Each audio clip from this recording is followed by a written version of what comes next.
बहुत ध्यान से समझना बात को। मैं भरत जी के उस पावन यश में, पावन यश के किसी एक बिंदु कण में थोड़ी सी बात करने का प्रयास करूंगा। भरत चरित अथाह सागर। भरत जी ने एक बात कही है, हम भी उस बात को समझें। राज्यसभा का कभी विस्तार से जो चित्रण और उसका व्याख्यान होगा तब आप समझेंगे। वहां वेद, पुराण, उपनिषद, शास्त्र, माता, पिता, राजा, गुरु, मंत्री, इन सब ने एक मत से कह दिया था कि भरत तुम राजा बनो। संसार का कोई आदर्श शेष नहीं था कि जिसने भरत जी को राजा बनने के लिए समर्थन न दिया हो, लेकिन भरत जी ने किसी की नहीं मानी, किसी की नहीं मानी। क्यों? ये बात हम भी समझे। पूरा संसार एक तरफ हो जाए और ये कहे कि तुम ऐसा एक काम करो, तो हम किसकी माने किसकी ना माने। भरत जी ने केवल एक ही बात पर विचार किया। सावधानी से एक बात सुन लो, फिर मैं आगे भरत जी के साथ चलता हूं। भरत जी ने केवल यह विचार किया कि इनकी सलाह मानने से मैं राम जी के चरणों के निकट पहुंचूंगा कि दूर रह जाऊंगा। अगर किसी भी बड़े से बड़े आदर्श, यहां तक कि वेद भी कहें, वेद मन जो जितनी बात कही एक एक शब्द वो सब है उसमें। वेद, संपूर्ण पुराण, सबकी चौपाइयां हैं। सभी शास्त्र, उपनिषद, पिता, माता, राजा, गुरु और मंत्रीगण और विमाता, सबसे अंतिम महत्वपूर्ण ये जितने भी गिनाए, इनसे सबसे ज्यादा महत्वपूर्ण सौतेली माता है, विमाता। इन सब ने कहा कि सिंहासन में बैठकर राज्य करो, लेकिन भरत जी ने एकों की बात नहीं मानी। क्यों? भरत जी ने यह विचार किया कि इन सबकी बात मानने से मैं राम जी के चरणों के निकट जाऊंगा कि दूर जाऊंगा, और जिनकी आज्ञा मानने से राम जी के चरणों से मैं दूर पड़ा रहूं, वो बात किसी की माननीय नहीं है। इस जीवन का सबसे मुख्य लक्ष्य है राम जी के चरणों के निकट पहुंचना। इसलिए भरत जी ने निर्णय कर दिया, एक ही आकयाई मन माई, एक ही आकयाई मन माई, प्रात काल चली हम प्रभु पानी। हाँ, प्रात काल चली हूँ प्रभु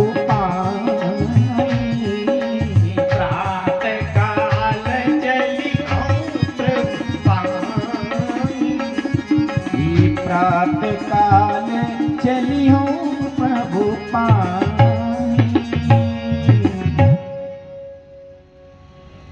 भरत जी ने कह दिया एक ही आंख।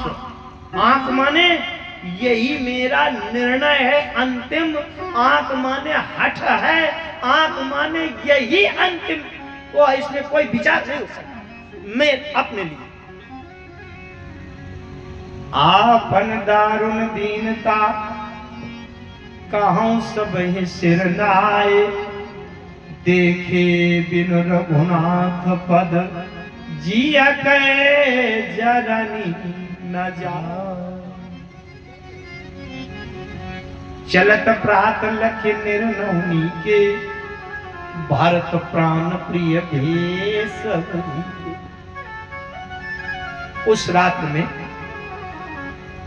जिस समय राज्यसभा में भरत जी ने कहा मैं प्रातः काल चित्रकूट जाऊंगा, प्रातः काल चली हम प्रभु।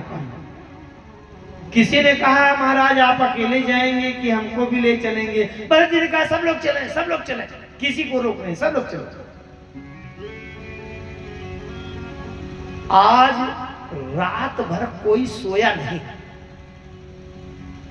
चक चक्की जिम पुर नर नारी, चाहत प्रात उरयारत भारी, जागत सब निसी भयो बिहाना। कोई सोया नहीं। क्यों? क्योंकि एक बार जब राम जी वन को जा रहे थे तब सभी पूर्ववासी राम जी के साथ पीछे और पहली रात में सो गए तो राम जी आधी रात में सुमंत को जगाया और राम जी ने कहा खोज मारे हाथ होते यहाँ का उतारता, तो आधी रात में राम जी चले गए। ध्यान से समझना, राम जी भगवान। पूर्ववासियों ने कहा अगर भगवान के साथ लगे और हम सो गए रात में तो राम जी हमको छोड़कर चले गए। राम जी हैं ज्ञान तत्व, ओम है जीव, मोह निशा सब सो निहारा। वहां बात आई है। अब चूंकि विस्तार का समय नहीं है, लोग सोग श्रम बस गए सोई, कछु को मोह माया मति, कछु को देव माया मति। तो सो जाने से राम चले गए।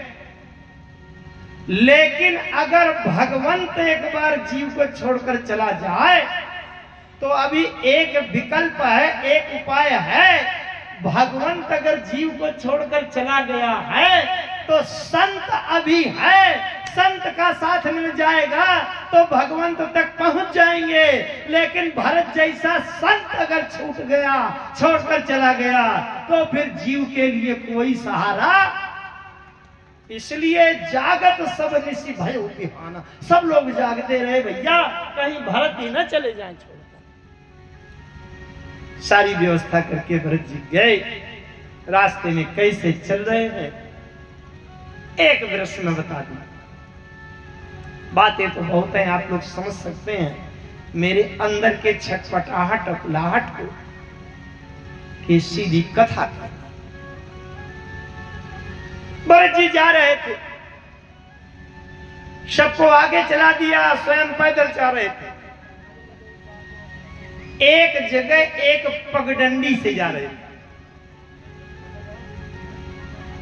ध्यान से सुनो।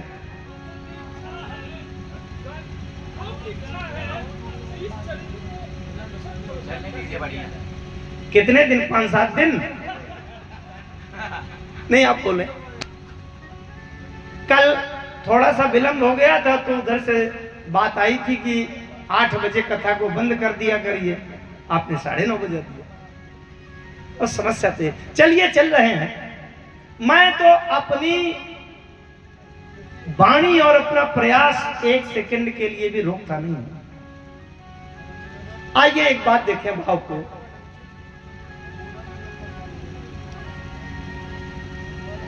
भरत जी पगडंडी से जा रहे थे पैदल। पगडंडी कितने लोग पगडंडी जानते हैं? पगडंडी अच्छा, काफी लोग। पगडंडी का मतलब है लगभग 1 फुट से कम की रास्ता होती है चलने लायक, अगल बगल से घास फूस होती है, पैदल लोग वहां से निकलते हैं। चौड़ी रास्ता नहीं होती, चौड़ी रास्ता नहीं होती, लेकिन धूल भरी रास्ता है। श्री भरत जी वहां से जा रहे थे और जैसे भरत जी जा रहे थे, हर्ष ही राखी राम पदयंका, मानव पारस पाए रंका। मानव पारस पाए रंका, मानव पारस पाए रंका, मानव पारस रंका।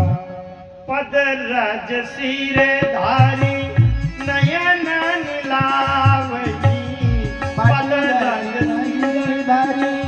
नयन नीलावही। रघुबर मिलन सरिस सुख पावही, रघुबर मिलन सरिस सुख पावही। चरण रेख रज आँखी न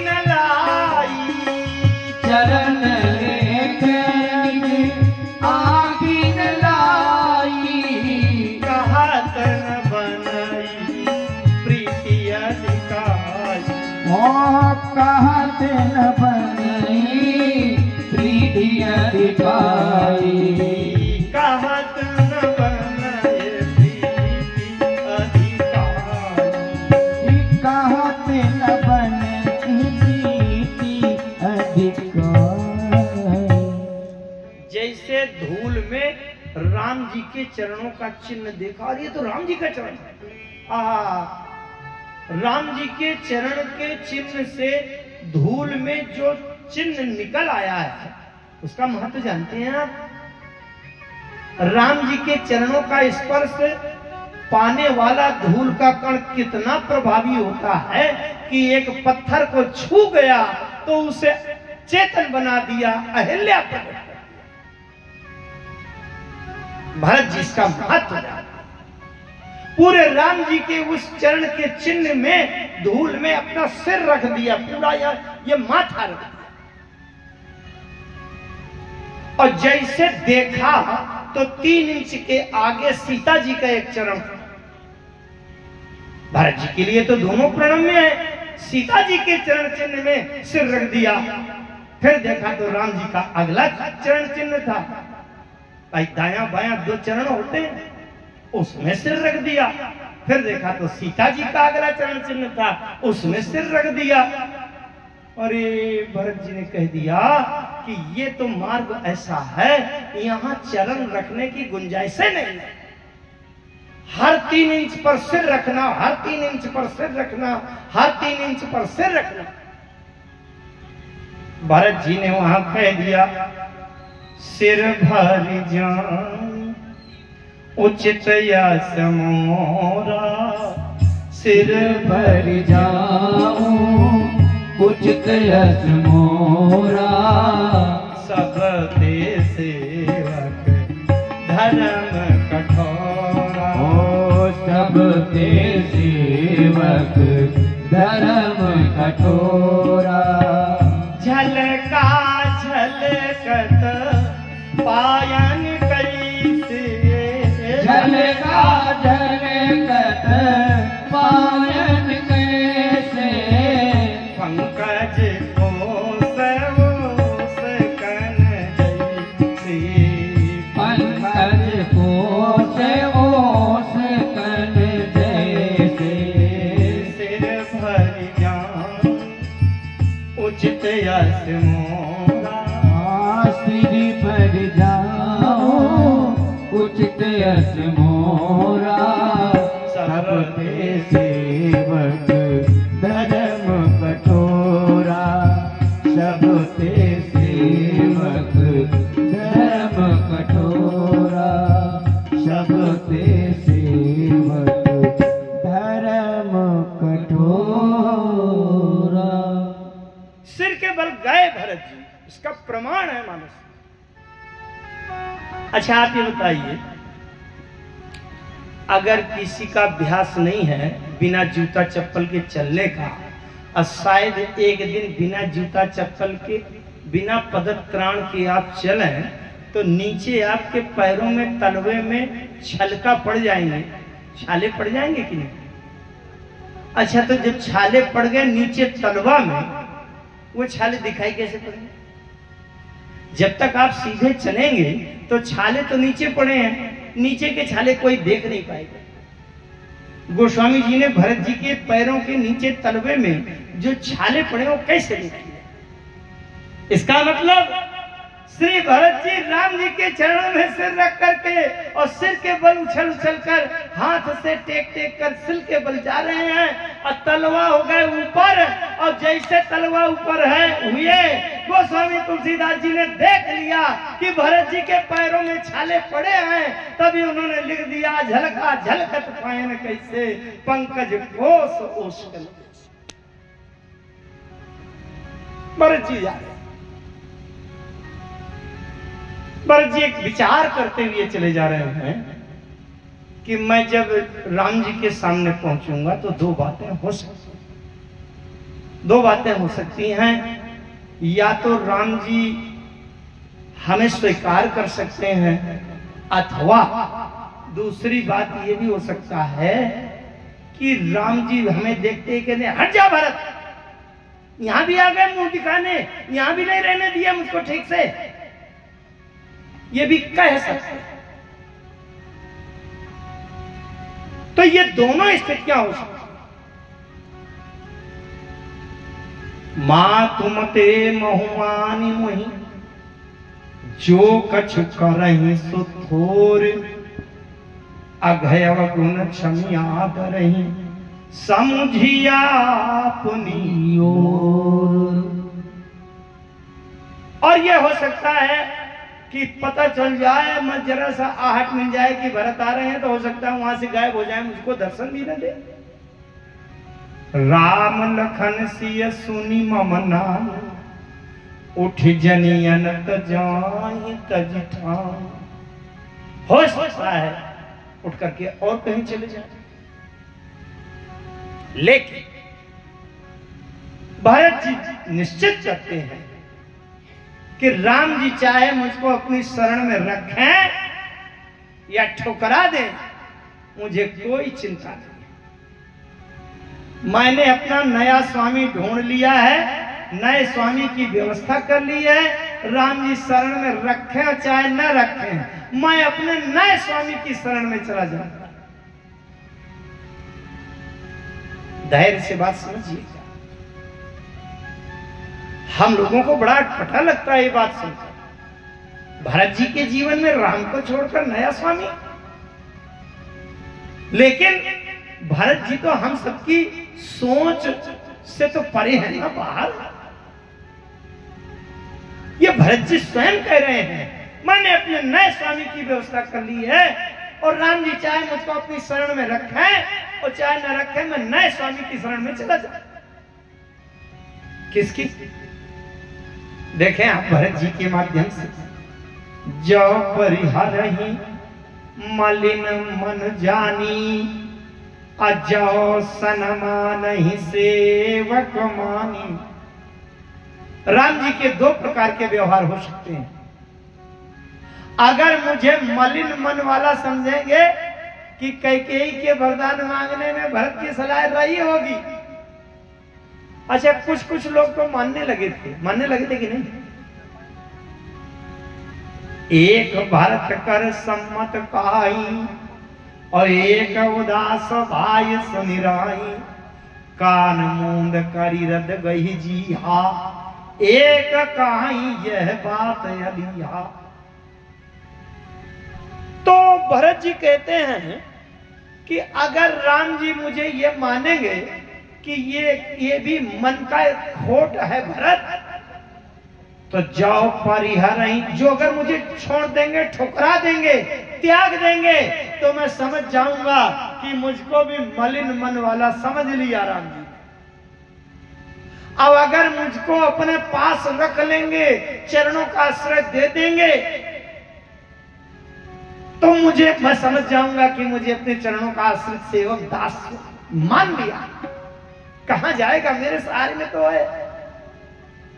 लेकिन मैं दोनों स्थितियों में राम पर विश्वास नहीं करता, बल्कि नए स्वामी पर विश्वास करता। राम पर विश्वास नहीं, नए स्वामी पर विश्वास। लेकिन भरत जी के शब्द सुने आप, जो परिहरहि मलिन मन जानी, जो सनमानहि सेवक मानी। पमोरे शरण राम ही की पनही, राम सुस्वामी दोष सब जनही।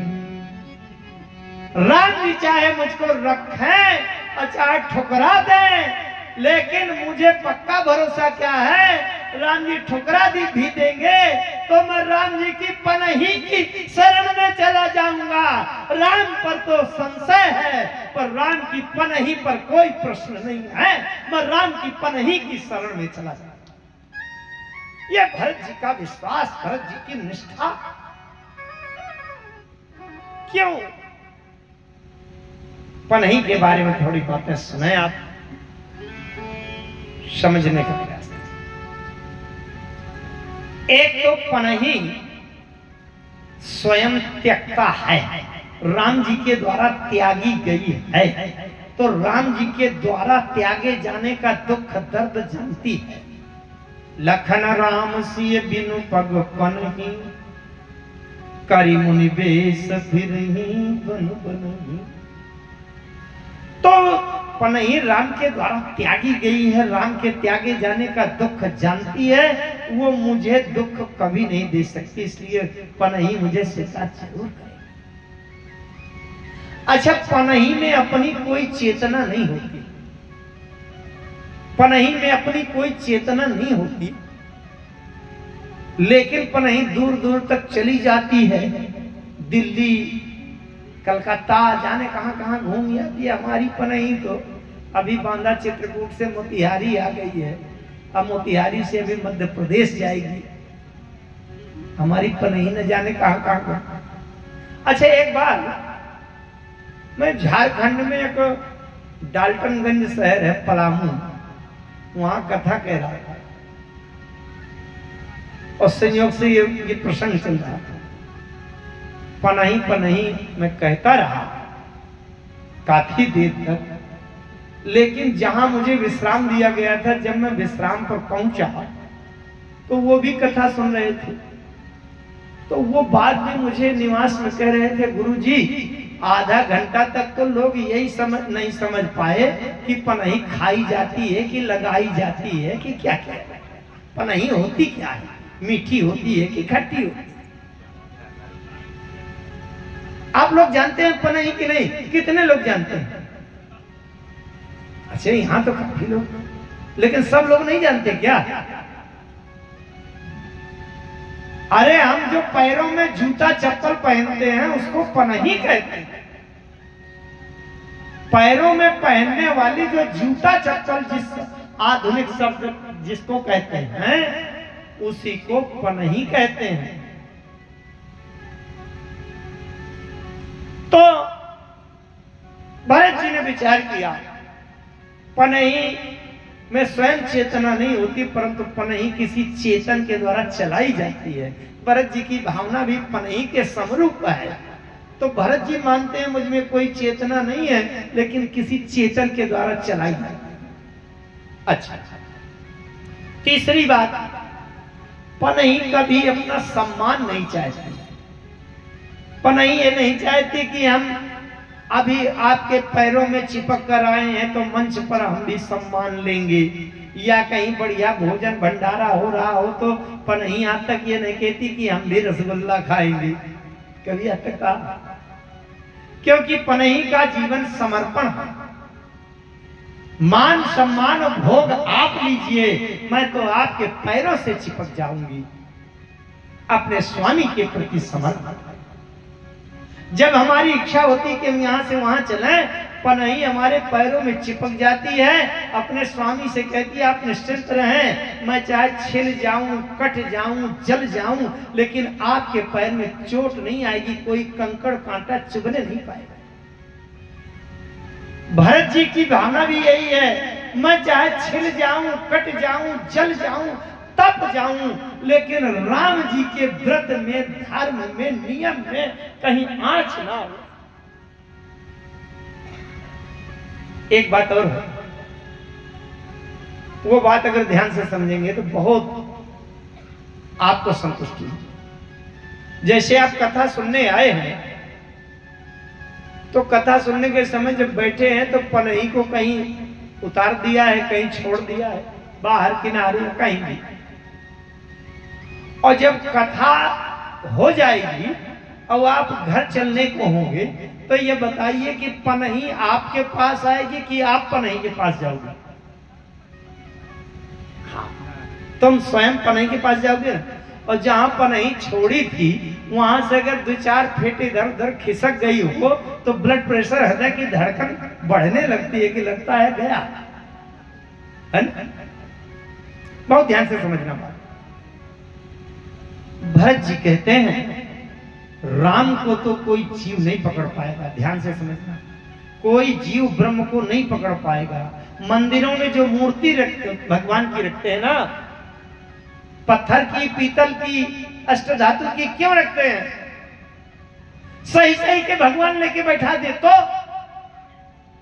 अच्छा सही सही के भगवान लेके बैठा दिए, कृष्ण भगवान बैठ गए, आपने उनकी पूजा किया और थोड़ी देर के लिए इधर उधर चले गए और कृष्ण भगवान चले गए यहाँ से दौड़कर रास रचाने। अब बताइए हम ढूंढते घूम रहे हैं कि भोग लगावे और उनका पता ही नहीं है कहाँ ढूंढेंगे हम।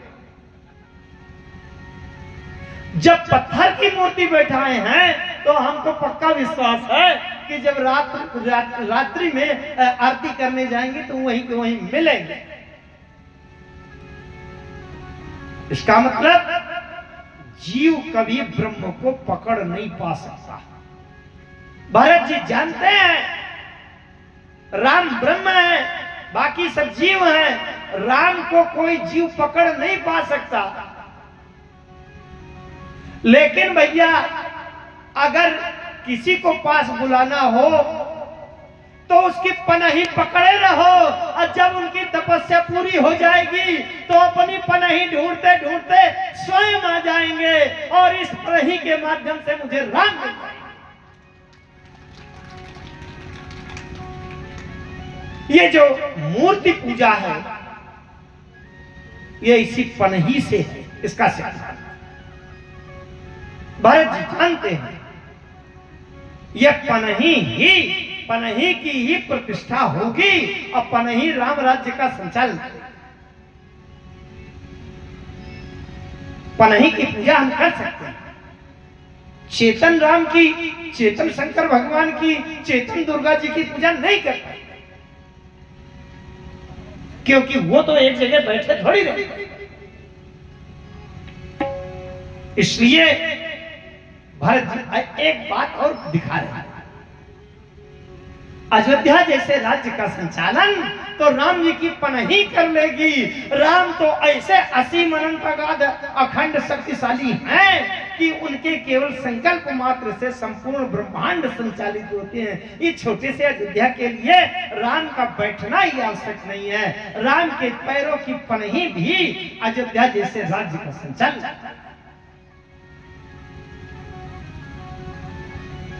एक स्थिति आ गया, भरत जी जब जा रहे, निषाद राजगुरु को पता चला कि भरत आ रहे हैं सेना लेकर, और उनको लगा राम से लड़ने तो नहीं आ रहे। अपने साथियों से कहा, योद्धाओं से कहा तैयार हो जाओ, हम जब तक जिंदा हैं तो गंगा से पार नहीं होने देंगे। भरत योद्धा तैयार हो गए, लेकिन निषाद राजगुरु ने देखा कि भारत से युद्ध करने के लिए अभी हमारे योद्धा पर्याप्त नहीं है। सुमेरि राम पद पंकज पनही, अभाथी बांधी चढ़ाइन धनही। निषाद राजगुरु ने पनही का स्मरण किया। किसकी पनही? सुमेरि राम पद पंकज पनही, राम जी के चरणों की पनही का स्मरण किया। तो एक तरफ निषाद राज को किसका भरोसा है? राम की पनही का। और भरत जी किसके समक्षा में है? मोरे शरण राम ही की पनही। गोस्वामी जी की लेखनी का कमाल देख रहे हैं। अगर ये कहा जाए कि एक तरफ जूता है और एक तरफ चप्पल है और दोनों की लड़ाई होगी तो लोग अनुमान लगा लेंगे कि चप्पल हल्की होती है हार जाएगी और जूता ज्यादा भारी होता है वो जीत जाएगा। लेकिन राम की एक पनही निषाद राजगुरु की तरफ से और एक पनही भरत जी की तरफ से टकराएगी तो हार जीत कैसे होगी? इसलिए वो युद्ध ही नहीं। भरत जी आगे चले, भरत चले चित्रकूट हो राम, राम को मनाने भरत चले चित्रकूट हो रामा, राम को मनाने।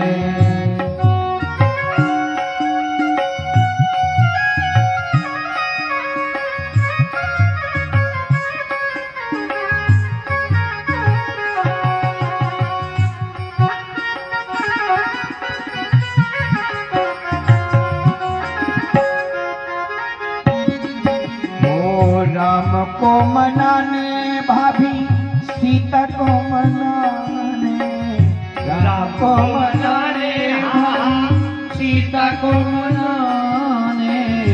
हो मेरे राम,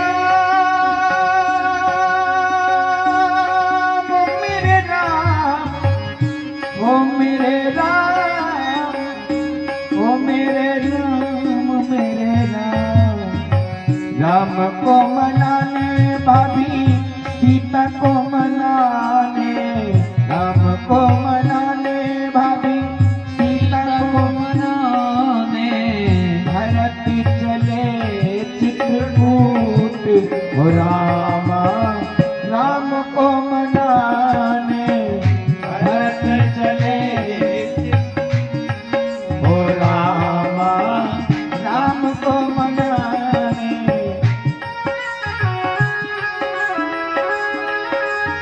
बोले भरत जी महाराज की जय हो।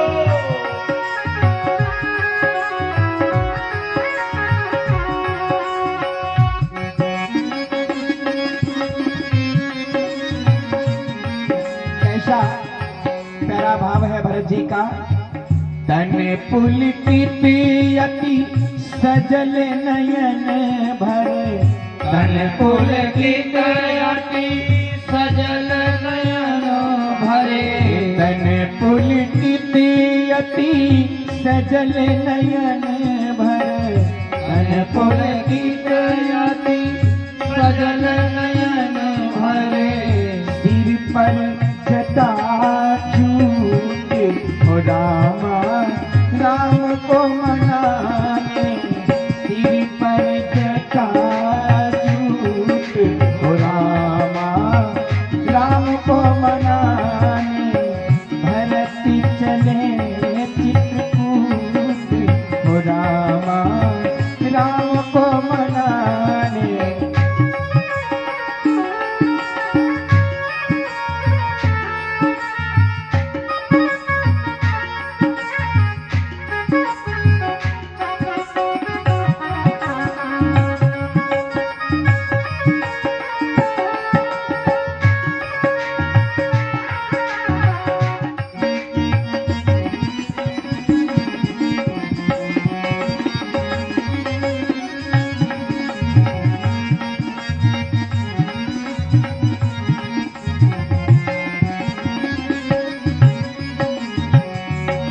छल बिलखट छन प्रेम मगन मन, छल बिलखट छल प्रेम मगन मन।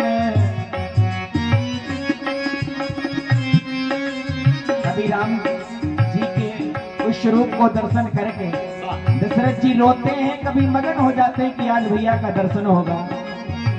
छल बिलखट छन प्रेम मगन मन, छन बिलखट छन प्रेम मगन मन। मन कर धीरज छूट हे रामा, राम को मनाए। भरत चले चित्रकूट हो रामा, राम को मनाए। लखन दास अति रज कर सुमीरत, लखन दास अति रज कर सुमीरत। लाखों जन्म कर लूट हो रामा, राम को मनाने। लाखों जन्म कर लूट हो रामा, राम को मनाने। भरत चले चित्रकूट हो रामा, राम को मनाने। भरत चले चित्रकूट हो रामा, राम को मनाने। श्री भरत जी चलते जा रहे, निषाद राजगुरु से मिलन हुआ। आगे गए, महर्षि भरद्वाज जी के आश्रम में रात्रि विश्राम करते हैं। भरत जी के यश चंद्र का वर्णन करते हैं।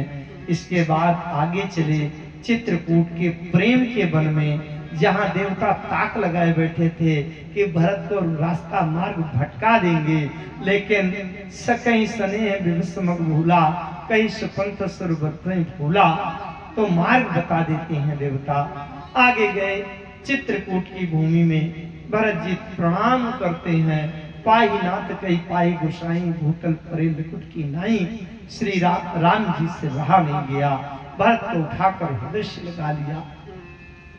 वो अनिर्वचनीय दशा स्थिति। चित्रकूट के उस आश्रम में पूरे अयोध्या के पूर्वासी गुरुजी, मंत्रीगण, सेनापति, माताएं उस सब हैं। 3 दरबार लगे चित्रकूट में। 3 दरबारों की जो व्याख्या है बहुत विस्तृत है, अगाध सागर की तरह है। मैं आपको एक अंतिम तीसरे दरबार की थोड़ी सी चर्चा रख, क्योंकि आज की कथा में भरत जी को वापस ले आना है। एक बात और बताऊं, मैं केवल बात बताऊंगा। गोस्वामी तुलसीदास जी ने 3 बार राम राज्य की स्थापना लिखी है। रामचरितमानस में 3 बार राम राज्य की स्थापना हुई। 3 बार राम राज्य की स्थापना हुई। 2 बार तो अयोध्या कांड में राम राज्य की स्थापना हो गई और 1 बार उत्तरकांड में राम राज्य की स्थापना। 2 बार तो राम राज्य की राजधानी अयोध्या रखी गई, लेकिन 1 बार राम राज्य की राजधानी भी बदल गई। और जब राम राज्य की राजधानी अयोध्या होती थी, तब तो राम जी के साथ में 1 रानी रहती थी। लेकिन जिस बार राजधानी बदल दी गई, उस बार राम जी के साथ में 3 रानियां राज्य करती हैं। ये गोस्वामी जी ने रामचरितमानस में लिखा है। केवल एक बात मैं बता दूंगा, इसका विस्तार करने के लिए समय नहीं। आइए आगे चलते हैं तीसरे दरबार में। राम जी ने भरत जी को समझाया। भरत जी को समझाया। भरत, एक बात और थोड़ी सी कह दूं, क्या कहूं मैं, लगता है उसको भी ले लूं। राम जी ने एक घोषणा कर दी थी, राख्यो राय सत्य मोहि त्यागी, तन परिहर्यो प्रेम पन लागी। तासु वचन में तत मन सोचू, तेहि ते अधिक तुम्हार सपूछू। अभी एक स्थान और बहुत महत्वपूर्ण है। जब भरत जी तीर्थराज प्रयाग में गए थे, तीर्थराज प्रयाग के लिए सुना बहुत बड़े दानी हैं। भरत जी ने कहा कि अगर बहुत बड़े दानी है तो मैं भी कुछ मांग लेता हूं। भरत जी मांगने गए तीर्थराज प्रयाग से। तीर्थराज प्रयाग ने कहा मांगो मांगो। संसार में आप तक तमाम मांगने वाले आए, अर्थ, धर्म, काम, मोक्ष, इन 4 में से कुछ मांग लिया या चारों मांग लिया, तुम भी मांगो मांगो। लेकिन भरत जी क्या कहते हैं? ये राजा भरत ने गजब कर दिया, वो गंगा में लगाई यमुना में लगाई, गंगा में लगाई यमुना में लगाई, संगम में लगाई डुबकी ना, गजब कर दिया। ये राजा भरत ने गजब कर दिया।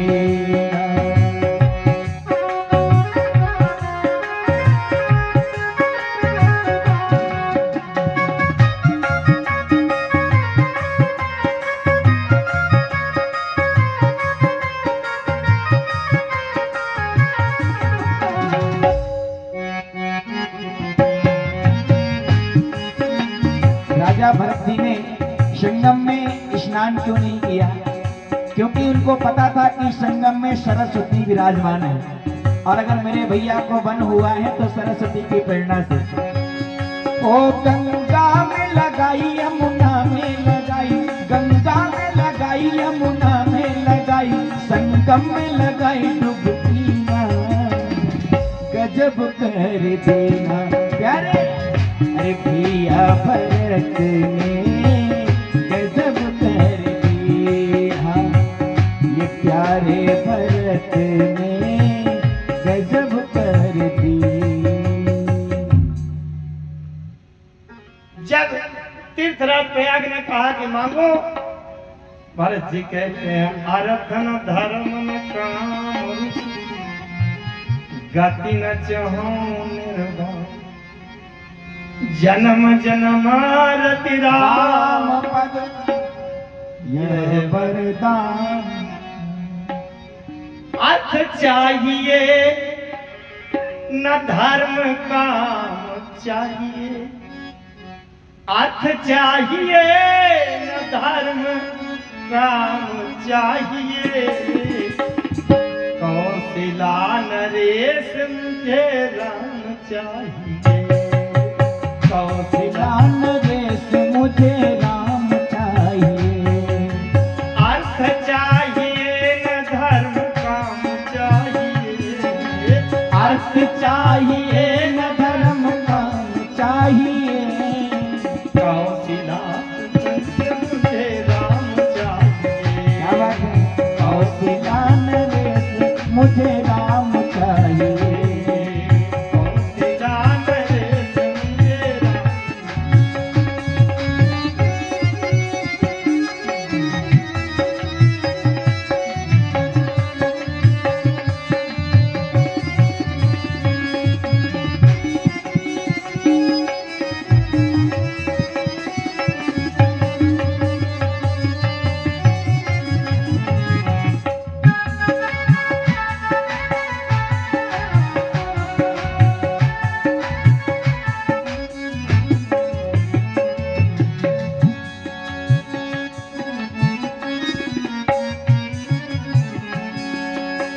प्रभु की कृपा बिन जीवन अधूरा, प्रभु की कृपा बिन जीवन अधूरा।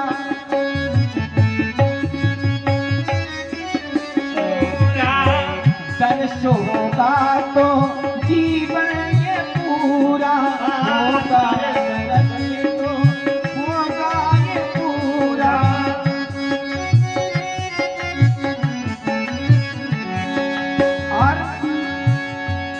अरे शर्तों का धन, शर्तों का धन प्यारो राम चाहिए। कौशला कुमार राजा राम चाहिए, ओ कौशला कुमार राजा राम चाहिए। ए अर्थ चाहिए न धर्म काम चाहिए, अर्थ चाहिए न धर्म काम चाहिए। कौशला कुमार मुझे राम चाहिए, कौशला कुमार मुझे राम चाहिए, कौशला कुमार मुझे राम चाहिए। ये मान कर चले सीता राम चरण रति मोरे अनुदिन बढ़ई अनुग्रह तो। ये अनुदिन क्यों लिखा है? प्रतिदिन लिख देते सीताराम चरण रति मोरे, अब प्रतिदिन बढ़ाओ अनुग्रह, अथवा निशी दिन लिख देते। निशी दिन के दो अर्थ हो जाते, निश दिन माने रोज और निशी दिन माने निशी माने रात, दिन माने दिन, रातों में बढ़े दिनों में बढ़े। लेकिन अनुदिन क्या लिखा? बड़े रहस्य छिपे हैं। भरत जी ने अनुदिन मांगा, इसमें भी भाव छिपा है। आइए मैं उसी के ले चलता हूं जहां से राम जी भरत जी को वापस कैसे कर रहे हैं। राम जी ने एक बात कह दी थी, राख्यो राय सत्य मोहि त्यागी, तन परिहार्यो प्रेम बनला। राख्यो राय, राय माने महाराज दशरथ ने सत्य को रखा है, मुझे वनवास दे दिया, निकाल दिया। और जब मेरा वियोग सहन नहीं हो पाया तो प्राण निकाल दिए, प्राण छोड़ दिए, मृत्यु का वरण कर लिया, लेकिन सत्य को नहीं छोड़ा। तो उनके वचन तो महत्वपूर्ण है। तासु वचन में तत मन सोचू, लेकिन अंत में कहते हैं राम जी भरत ते अधिक तुम्हार सकोच, उससे भी ज्यादा तुम्हारा संकोच है। इसका मतलब अगर तुम दबाव डालोगे तो पिता की आज्ञा को मैं मेट दूंगा। राम जी ने कह दिया दोबारा, मन प्रसन्न करी सकुच तज, काहू करूं सोयाज, सत्य संदर्भ बर वचन, सुनि भा सुखी सम। सब लोग जानते हैं कि राम जी सत्यवादी हैं, और राम जी ने भरत जी से कह दिया संकोच छोड़कर बोलो। अच्छा, एक समस्या होती है, संकोची से कहो कि संकोच छोड़कर बोलो, तो जब संकोची है तो संकोच छोड़ेगा कैसे? अगर संकोच छोड़ दिया तो संकोची कहेगा। राम जी भरत जी से कहते हैं मन प्रसन्न करी सकुचता जी, काहू करऊं सोयाज। और भरत जी जब राम जी से कहते हैं तो भरत जी क्या कहते हैं? प्रभु प्रसन्न मन सकुचता जी, जो जहिया यस देव। ये दोनों सकोची, कहू न राम सम स्वामी सकोची। और भरत जी संकोची, भरद्वाज जी के आश्रम में संकोच रहे थे। अच्छा, तो राम जी भरत जी से कहते हैं तुम संकोच छोड़कर बोलो, और भरत जी राम जी से कह रहे हैं कि तुम प्रभु संकोच छोड़। राम जी ने कहा भरत जी से संकोच छोड़कर बोलो, बताओ क्या। अयोध्या पुरवासी प्रसन्न हो गए। अब तो भरत जी कहेंगे कि आप लोग चलो, तो उस काम बढ़िया होगा। और तीसरी बार राम जी ने कह दिया भरत कहानी सोई कि ये भला आई, भरत सोई कि भलाई, अस कही राम कहे अर गाई, अस कही राम कहे अर गाई, अस कही राम कहे अर गाई, अस कही राम कहे अर गाई। शब्द का अर्थ होता है राम जी चुप हो गए। राम जी चुप हो गए, जो भरत कहेगा वही किया जाएगा। इसका मतलब राम जी ने कह दिया जो भरत कहेगा वही मैं करूंगा। और भरत जी खड़े हो गए। अज्ञान समन सुसाहिब सेवा, सो प्रसाद जन पावे देवा।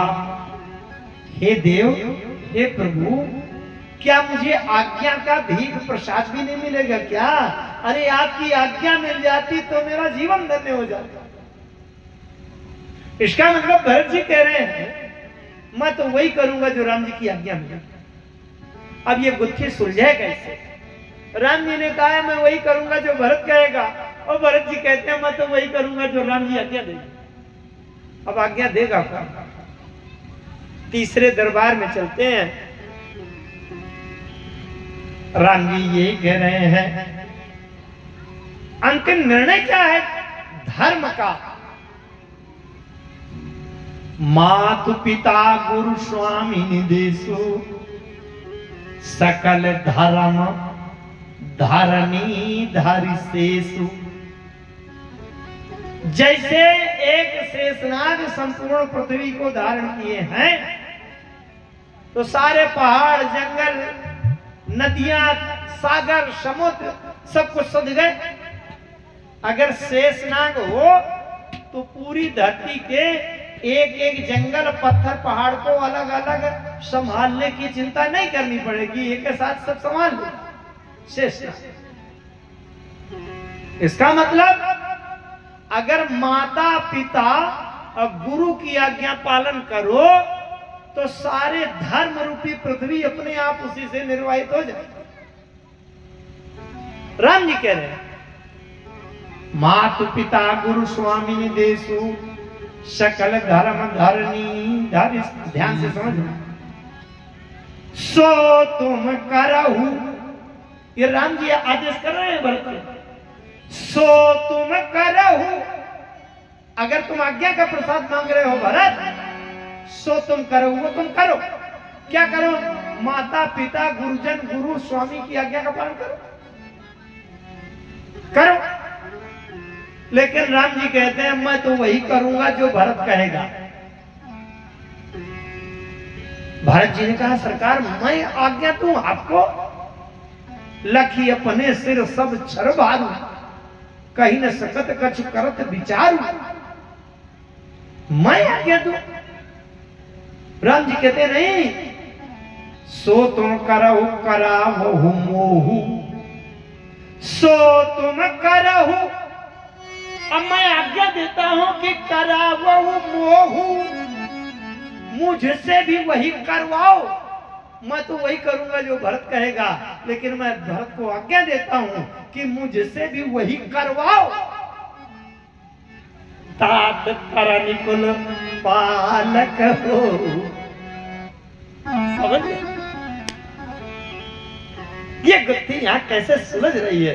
सो तुम करो, मातु पिता गुरु स्वामी निदेशु, सकल धर्म धरनी धर शेषु, सो तुम करहु अकरावहु मोहु, तात तरनी कुल पालक हो। अरे बांटी विपति सबहि मुहि भाई, तुमहि अवधि भरी बड़ी कठिनाई। सब भाई तो संपत्ति बांटते हैं, पर राम जी कहते हैं हे भाई तुमने तो विपत्ति बांटी। 14 साल तक तुमको कठिनाई तो अवश्य पड़ेगी। एक बात अगर और कहूं मैं, कहने के लिए तो कहूं तो मैं क्या करूं। राम जी ने भरत जी से कहा भरत तुम्हारा नाम तो जब गुरु जी ने रखा था तो उन्होंने तो बड़ी महिमा बताई थी, और तुम काम कुछ नहीं कर पाए। भरत जी ने कहा क्या महाराज? राम जी ने कहा गुरु जी ने कहा था कि विश्व भरण पोषण कर जोई, जो संपूर्ण विश्व का भरण पोषण करता है ताकर नाम भरत सोई। अब केवल 14 साल के लिए अयोध्या का भरण पोषण करना था तो तुम करना देते, क्यों यहाँ प्रजा को लेकर के आ गया? 14 साल की तो बात थी, अब केवल अयोध्या की सीमा तक में करना था भरण पोषण। भरत जी ने के बड़ी तात्विक बात कही। ये भरण पोषण जानते हैं क्या होता है? भरण पोषण किसको कहते हैं? भरण का मतलब है ये जीवन शरीर चलाने के लिए कुछ मुंह से अंदर भर दिया जाता है। जो मुंह से अंदर भर दिया जाए वो भरण पोषण भरण होता है। अरे दाल चावल से लेकर के रबड़ी मलाई हलवा जो कुछ भी भरो ये सब भरण है। अब पोषण क्या होता है? शरीर को ऊपर से सुरक्षित संरक्षित मर्यादित सम्मानित सुंदर बनाने के लिए जितने साधन होते हैं वो सब पोषण होता है। वस्त्र है, आभूषण है, बंगला है, मकान है, गाड़ी है, ये सब पोषण। भरत जी ने बड़ी तात्विक बात की। बोले प्रभु भरण पोषण तो मैं कर सकता हूं, कहिए अभी कर दो, लेकिन एक बात बताइए, जिसके शरीर से प्राण निकल गया हो अब उसका भरण भी किया जाए, अब पोषण भी किया जाए तो कोई उसका अर्थ है? मैं केवल भरण पोषण कर सकता, लेकिन अयोध्या से छोड़कर जब आप चले आए हैं तो अयोध्या के सारे शरीरों से प्राण निकल गए। अयोध्या कैसी लगती है? घर मसान जन परिजन होता, घर मसान जन परिजन होता, सुख हित मीत मनहु जन दूता, हित मीत मनहु जन दूता, सुख हित मीत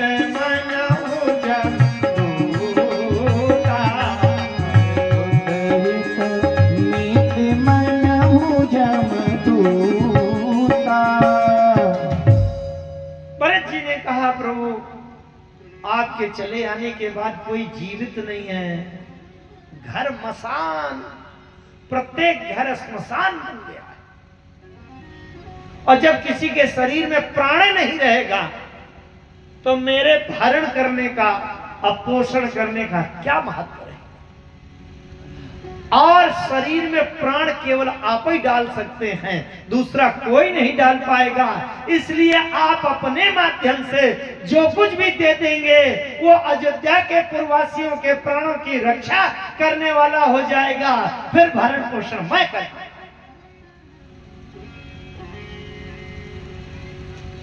इसलिए भरत जी ने कहा, राम जी ने बहुत समझाया, बंधु प्रबोध कीन बहु भांति, अबिनु आधार मन तोष न शांति। बंधु प्रबोध कीन बहु भांति,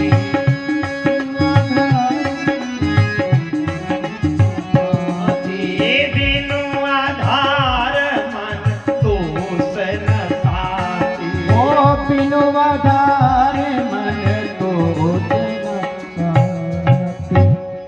राम जी समझ लेते हैं ये यथा माम प्रपद्यन्ते तांस तथैव भजाम्य हम, जो जिसकी निष्ठा जहां होती है राम जी वहीं उसको केंद्रित कर देते।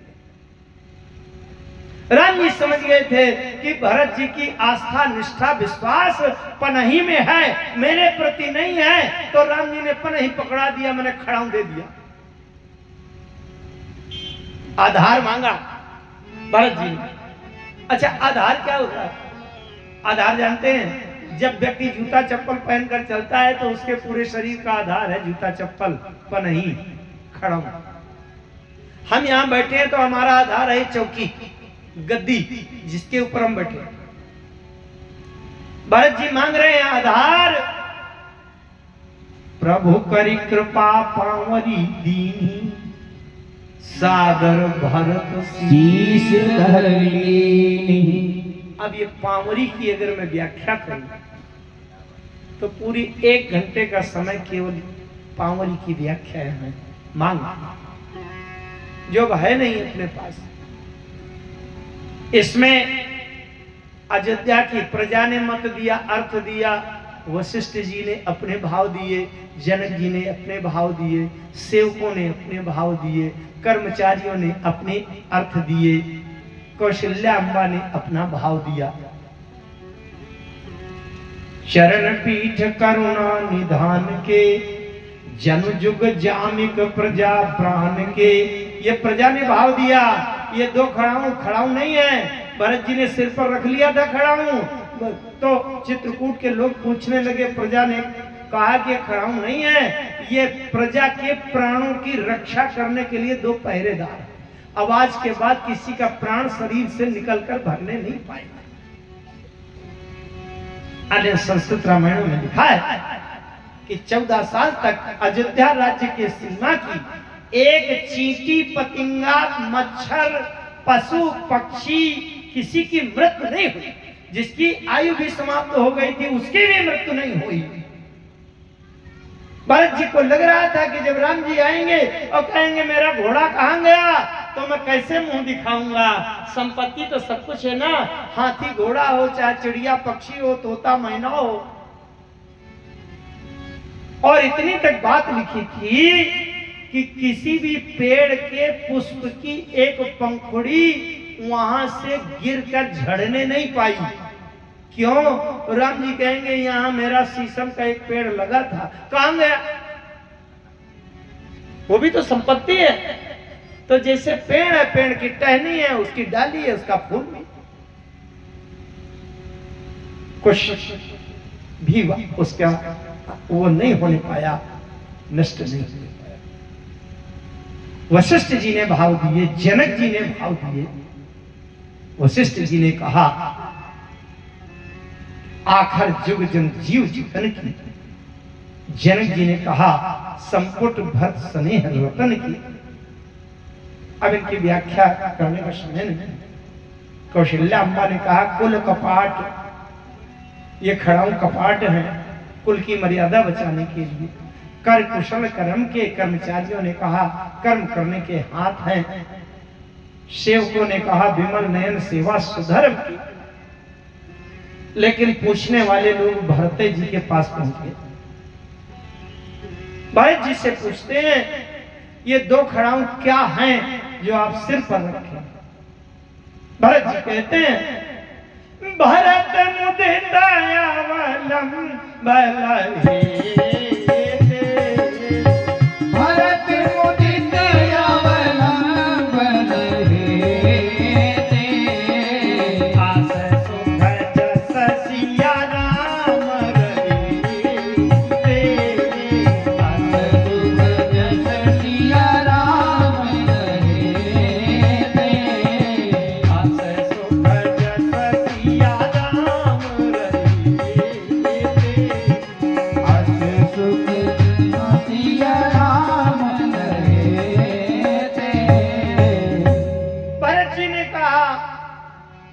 दोनों खड़ाऊ, एक खड़ाऊ मेरे राम जी हैं, एक खड़ाऊ मेरे जानकी मैया हैं जो मेरे साथ सिर पर मेरे बैठ करके वापस अयोध्या जा रहे हैं।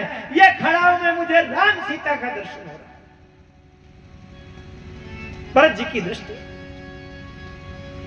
भरत जी ने मांगा आधार। आधार बिनु आधार मन सो तो सन शांति। और राम जी ने समझ लिया कि शरीर का आधार होता है जूता चप्पल। राम जी ने दे दिया आधार, लेकिन भरत जी ने सिर में रख लिया। तो राम जी ने कहा भरत तुमने मांगा आधार तो मैंने दिया तुमको आधार, लेकिन आधार को सिर में रखकर बना दिया तुमने उसको भार। तो किस काम का रहा आधार? भरत जी कहते हैं प्रभु मेरे जीवन का नहीं है कोई भार, लेकिन सिर पर अयोध्या की जिम्मेदारी का जब पड़ेगा सिर पर भार तो ये बन जाएगा उसका आधार और हो जाएगा मेरा बेड़ा पार। इसलिए सिर पर भक्ति की भावना से जब मैं सिर भर जाऊं चित्त समोरा की भावना आएगी तो एक खड़ाऊ हो जाएगी मेरी भावना को निर्वाह कराने का आधार। अच्छा कुछ लोग कहेंगे तो खड़ाऊ है भैया, संसार वालों को खड़ाऊ दिखे, लेकिन भरत जी को राम सीता का दर्शन हो रहा है तो भरत जी को क्या हानि? किसी ने पूछा, कहा कि अगर खड़ाऊ भी राम सीता हैं तो खड़ाऊ वाले राम सीता लंका चले जाते और मनुष्य रूप वाले राम सीता अयोध्या लौट आते। तो भाई उत्तर तो ये है कि खड़ाऊ में राम सीता का दर्शन केवल भरत जी कर रहे हैं, संसार के लोग दर्शन न कर पाते। अरे संसार के लोग तो राम में भी राम को नहीं देख पाते। साधारण की बात छोड़ो आप, सती जी राम में राम को नहीं देख पाती, गरुड़ जी राम में राम को नहीं देख पाती, लेकिन ये तो भरत जी की दृष्टि है जो खड़ाऊ में भी राम सीता का दर्शन कर रहे। राम राज्य की स्थापना हो रही है। देखो आप, सोने से कपाई शीश बड़ी गनक बोली दिन साधी, सिंहासन प्रभु पादुका बैठा रे निरुपाधि। ये भक्ति का राम राज्य है। नित्य पूजत प्रभु पावरी प्रीति न हृदय समात, मांगी मांगी आय सुकरत राज काज बहु भांति। मांगी आज्ञा मांगते हैं भरत जी। अच्छा एक दिन आप अपने घर के सामने लगे हुए पेड़ से आज्ञा मांगो कि आज हम सीतामढ़ी जाएं कि न जाएं। अब पेड़ आज्ञा नहीं देगा आपको तो दूसरे दिन थोड़ी मांगेंगे, लेकिन यहाँ 2 बार लिखा है मांगी मांगी आय सुकरत। इसका मतलब भरत जी रोज आज्ञा मांगते थे और आज्ञा देती थी खड़ाऊ। प्रभु पद पीठ रजाय सुपाई। अब कोई कहेगा खड़ाऊ बोलती है क्या? अरे भैया रामचरितमानस में तो पत्थर बोलता है।